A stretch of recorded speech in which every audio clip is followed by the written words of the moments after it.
किसान भाइयों, नमस्कार। जब गेहूं के बाली निकल आती है और उसकी अवस्था कुछ इस प्रकार की होती है कि फूल उसे पर बनना प्रारंभ हो जाता है, तो अक्सर हमारे किसने से जिनको हल्की जानकारी नहीं हो पाती है तो उसे गलती हो जाती है। सबसे पहली गलती तो वो ये करते हैं कि उसमें पानी छोड़ देते हैं। जो किसान नहीं करते उनके लिए नहीं है। जो किसान पानी देते हैं या सिंचाई करते हैं उनके लिए यह जरूरी चीज है। दोस्तों, सबसे पहले आपको यह सुनिश्चित करना है कि जब आपके गेहूं की फसल में फूल बनना प्रारंभ हो जाए तब आपको सिंचाई बिल्कुल भी नहीं करनी है, क्योंकि इससे जो निषेचन क्रिया है वो बहुत स्लो हो जाती है। और स्लो होने के कारण या तो जो दाना है वो बहुत ज्यादा बारीक पकेगा और जो निचले क्लाउड्स होते हैं गेहूं की बाली के अंदर आप देख सकते हैं ये खाली रह जाते हैं।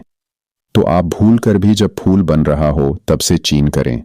दूसरी एक गलती करते हैं स्प्रे की। आपने सुना होगा कि भाई जब गेहूं को में एज आए या बाली निकल आए तो फिर आपको जो है बोरों जो 20% वाला होता है उसका स्प्रे करना होता है, जिससे आप बेहतर उत्पादन अपनी गेहूं की फसल या किसी भी फसल से ले सकें। दोस्तों, जो बोरों का स्प्रे होता है वो थोड़ा पहले करना होता है। कह सकते हैं कि बालीहाल किसे निकलने प्रारंभ हो तब इस स्प्रे करना होता है। लेकिन वही बात की जानकारी के अभाव में हमारे किसान जब फ्लोबारिंग पे हमारी गेहूं की फसल ए जाती है तब स्प्रे डालते हैं। उससे भी यही होता है, जो परगना होते हैं वो स्प्रे के कारण ड्रॉप हो जाते हैं बाली से, और उसके कारण जो दाने हैं वो बहुत कम बनते हैं या फिर बनते हुए हैं तो वो आधे अधूरे बनते हैं, जिससे इसका दुष्प्रभाव ये होता है कि हमारे किसने को बम्पर उत्पादन नहीं मिल पाता है।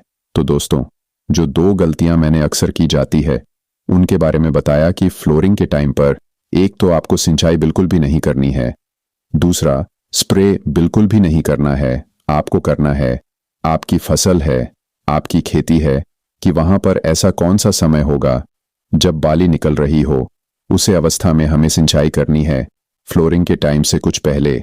और आपको बोरों वाला स्प्रे भी उसी समय पर करना है जब आपकी हल्की सी बाली निकलना प्रारंभ हो जाए।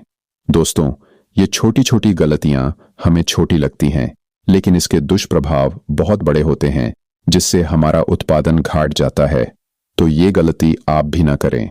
और इनके बारे में मैंने आपको बताया है। दोस्तों, जैसे जैसे हीटिंग होगी वातावरण में, आप देखने में आएगा कि जो गेहूं की बाली है उसे पे जो इंस्टिंक्ट का आना लाजमी है या फिर सुंडी का आना लाजमी है। तो जब आपके दाने अच्छे हो जाएं, हल्के हल्के बन जाएं, रॉबरी उतर जाए, तब आपको इंस्टिंक्ट के साथ कोई भी फंगीसाइड, अगर फंगस का रोग कोई दिखाई दे रहा है तो आपको स्प्रे डाल सकते हैं अपनी फसल के अंदर। यदि ऐसी कोई शिकायत नहीं है तो बिल्कुल भी स्प्रे ना डालें, क्योंकि जहर से आपको बचाना होता है, आप अपनी फसल को बचा कर सकें। यदि कोई दिक्कत है तब आप स्प्रे डालें।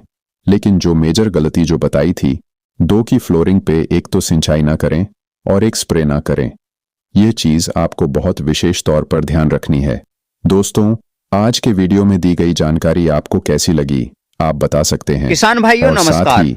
यदि आप जब गेहूं की बाली निकल आती है और उसकी अवस्था कुछ इस प्रकार की होती है कि फूल उस पे बनना प्रारंभ हो जाता है, तो अक्सर हमारे किसानों से जिनको हल्की जानकारी नहीं हो पाती है तो उनसे एक गलती हो जाती है। सबसे पहली गलती तो वो ये करते हैं कि उसमें पानी छोड़ देते हैं। अपनी राय जो किसान नहीं करते उनके लिए नहीं है। जो किसान पानी देते हैं या सिंचाई करते